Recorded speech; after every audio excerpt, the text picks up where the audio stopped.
Olá a todos! Hoje estou aqui para falar para vocês sobre a cognição corporificada. Do final dos anos 50 até 1975, a cognição ela foi entendida principalmente como manipulação de símbolos descorporificada, tanto na psicologia cognitiva, como na linguística, na inteligência artificial e no campo nascente da ciência cognitiva. Desde então, os linguistas cognitivos, ele vem trabalhando com neurocientistas da computação e psicólogos experimentais e tem desenvolvido uma teoria neural do pensamento e da linguagem. Pensamos com nossos cérebros, isso é, o pensamento é físico e realizado por circuitos neurais funcionais.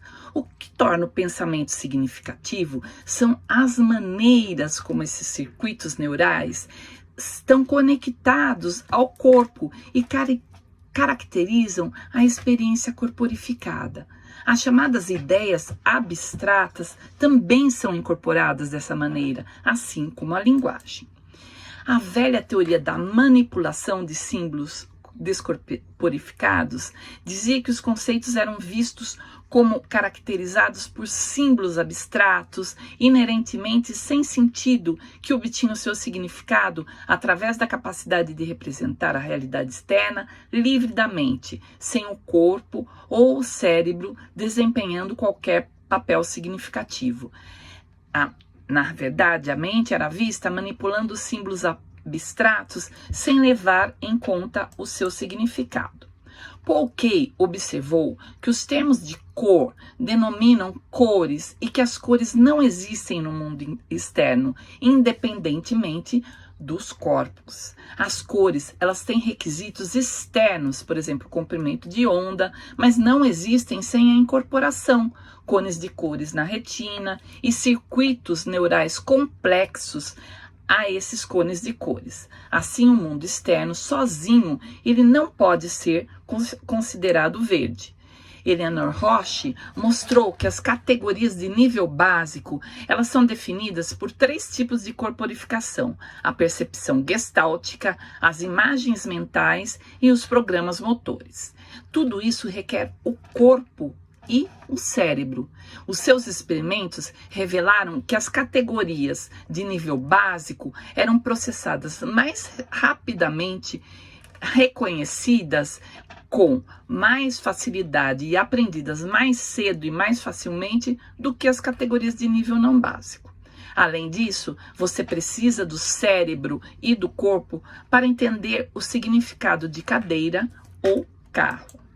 A corporificação de conceitos abstratos, ela não deveria ser tão surpreendente que os conceitos para ações corporais literais, como correr, que realmente se baseiem em experiências físicas de corrida. Essa seria uma abordagem literal. Os conceitos para que o corpo físico é e faz estão corporificados.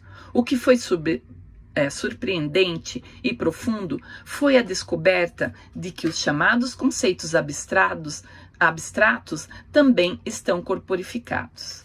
Então, descobriu-se que os esquemas de processo tinham 2 partes: um esquema de processo geral e um esquema de detalhes específicos. Por exemplo, ações iteradas como quicar uma bola e bater com um pé têm o mesmo esquema de iteração geral, mas uma instância que é neuralmente ligada ao circuito para bater o pé e a outra ao circuito para a bola quicar. O mesmo circuito neural usado para executar nossos corpos fisicamente também estrutura nossos processos de raciocínio sobre todos os eventos e ações, não apenas os físicos, mas também ações e eventos abstratos, como o discurso abstrato sobre economia internacional. Muitas metáforas básicas surgem de correlações entre experiências corporificadas co-ocorrentes, por exemplo, happy is up, sad is down, mais está em alta, menos está em baixa. Afeição é calor E esses resultados têm grande significado filosófico, conforme discutido longamente por Johnson em 1987, 1993 e 2007. Aqui estão os resultados básicos. As metáforas primárias, elas são motivadas por experiências corporificadas que se reúnem regularmente. Por exemplo, quando os filhos são abraçados afetuosamente pelos pais, as experiências de afeto e calor se correlacionam produzindo afeto e calor. As metáforas primárias tendem a ser transculturais, sempre que experiências apropriadas ocorrem regularmente. Quando crianças, aprendemos centenas de metáforas primárias e elas estruturam nossos sistemas de pensamento cotidiano, conforme Lakoff e Johnson dizem em 1999. As metáforas da emoção surgem de correlatos físicos da emoção. Por exemplo, na raiva, a temperatura da pele e a pressão arterial aumentam. Assim, a raiva pode ser conceituada como o calor de um fluido que libera pressão, por exemplo. Seu sangue estava fervendo, ele desabafou. Expressões metafóricas normalmente vêm com uma imagem mental convencional. Uma metáfora conceitual mapeia o conhecimento sobre a imagem para o quadro-alvo, fornecendo o significado do idioma. Metonímias são mapeamentos de um papel para outro dentro e não através dos quadros. Metáforas conceituais se aplicam a conceitos, por exemplo, quadros e elementos de quadros, não a palavras em uma frase.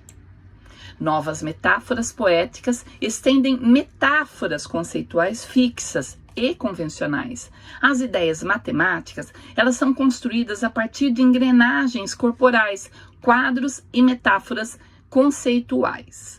Em geral, as metáforas conceituais, elas estruturam uma grande parte de nossas vidas mentais.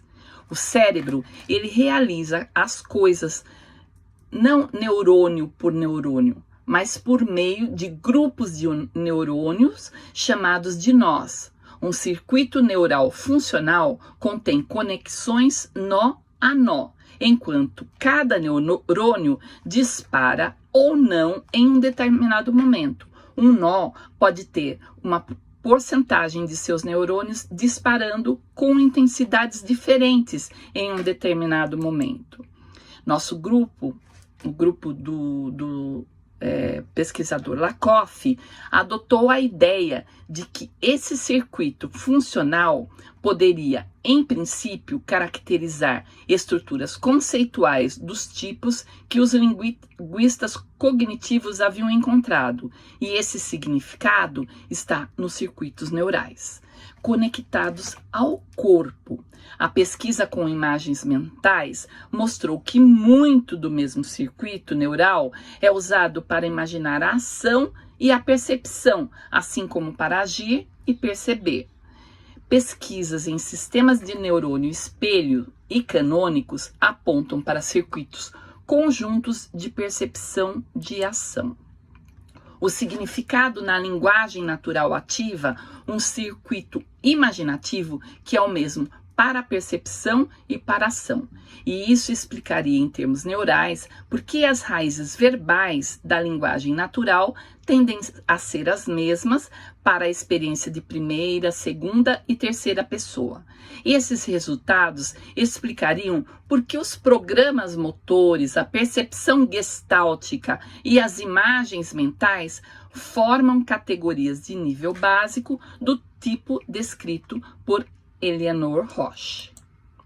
Imaginação, compreensão e ação complexas não estão localizadas em módulos, mas eles requerem ativação de uma cascata inteira e os processos neurais associados à experiência são uma via de mão dupla, iniciada tanto por meio da percepção e ação corporal, quanto internamente, sem estimulação corporal externa ou apenas com a estimulação linguística.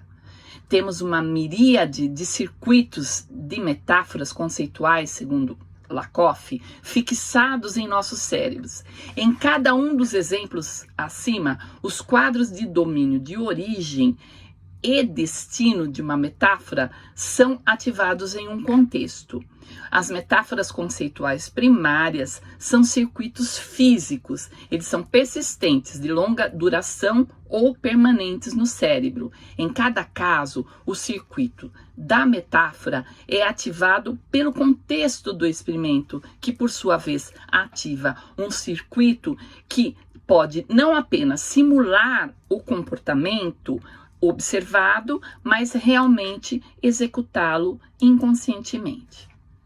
A razão é que são cascatas bidirecionais. Consequentemente, os circuitos da metáfora podem ser ativados pela experiência física e então o mesmo circuito pode simular e controlar inconscientemente as ações físicas. Ativar o circuito da metáfora primária prepara os circuitos para realizar o comportamento, tornando o comportamento mais provável. Em suma, realmente vivemos pela metáfora, pelo menos a metáfora primária. Então, considerando os seres humanos criaturas simbólicas, graças à estrutura do sistema sensorial, ação, emoção expressos em nossos corpos, torna-se significativa a forma como percebemos e interagimos com objetos e situações simbólicas. Em outras palavras, a estrutura neural que sustenta o processamento de informações sensoriais e perceptivas, elas contribuem para o desenvolvimento da cognição.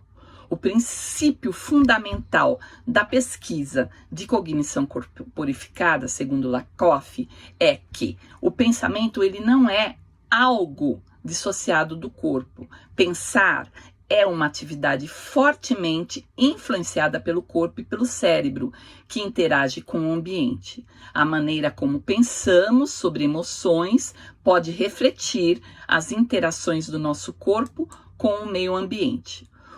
O cérebro, ele orienta a interação com o mundo e esta interação é mediada pelo corpo. Ou seja, quando analisamos e reagimos a uma certa situação, deve-se levar em conta as habilidades corporais. Percebemos para agir e o que percebemos depende de como pretendemos agir. Temos emoções para guiar a ação e compreender até mesmo os processos cognitivos mais abstratos, por exemplo, o eu, a linguagem. E a cognição corporificada, ela refere-se à ideia de que as características da cognição humana, elas são formadas não apenas por nossos cérebros, mas também por outros aspectos do nosso corpo, segundo Wilson. É um ramo da pesquisa que engloba um conjunto diversificado de teorias que se baseiam na ideia de que a cognição humana, ela está enraizada nas interações bidirecionais de percepção e físicas do corpo com o mundo.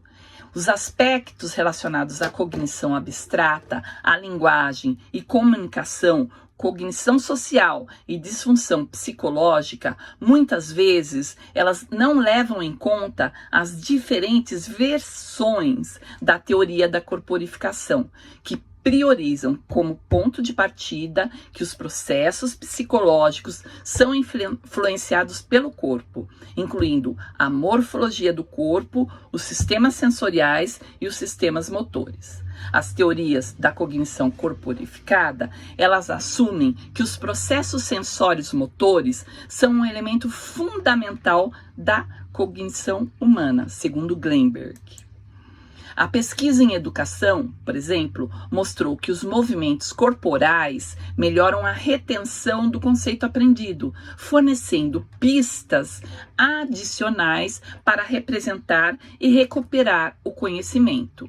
Agir em resposta às informações, além de simplesmente vê-las ou ouvi-las, permite uma integração de modalidades para níveis mais profundos de processamento criando um traço de memória mais forte, que possibilita aos alunos ativar vários caminhos para recuperar a memória mais tarde. As memórias do movimento, elas podem preparar os alunos para ações futuras e podem ser recuperadas para resolver tarefas relacionadas em diferentes situações que não mais envolvam movimento físico, mas sim uma transformação mental desses processos motores. Os movimentos físicos podem permitir que os alunos reduzam o poder de processamento do cérebro ou a carga cognitiva, deixando mais recursos para outras atividades ou processos cognitivos, o que pode resultar em melhorias nas habilidades de resolução de problemas. Existe uma forte relação entre os mecanismos corporificados e a matemática, por exemplo. Os conceitos numéricos, eles são de particular interesse quando se investiga a validade da cognição corporificada. Os números, eles são considerados como exemplos prototípicos de representações de símbolos abstratos, sem permanecerem ligados à ativação sensorial ou motora anterior. Então, atividades sensório-motoras sistemáticas durante a aquisição de números, elas permanecem como parte do nosso conhecimento numérico. Na maioria das culturas, os seres humanos, eles aprendem a contar com os dedos, enquanto contam objetos e adquirem conceitos numéricos simples. Os movimentos físicos complementam a tendência natural dos seres humanos para o aprendizado. Antes que surgissem formas abstratas de pensamento, como a matemática, a resolução de problemas no mundo real requeria a movimentação pelo espaço e a manipulação de objetos reais. As habilidades motoras e perceptomotoras associadas às explicações verbais de problemas da aritmética, por exemplo, ajudam o aluno a acompanhar o raciocínio e reduzem a demanda dos processos controlados de memória que implicam um maior esforço cognitivo na solução de problemas. Habilidades motoras e movimentos dos dedos durante a execução de atividades matemáticas, elas revelam a possibilidade das crianças transmitirem conhecimento numérico implícito anteriormente e não expressos, tornando-as receptivas às instruções de novos problemas, e a criança pré-escolar pode aprender uma habilidade motora de forma automática. Quando consideramos as experiências pré-verbais e corporais das crianças, as interações baseadas nos dedos, elas destacam-se como as mais significativas de todas.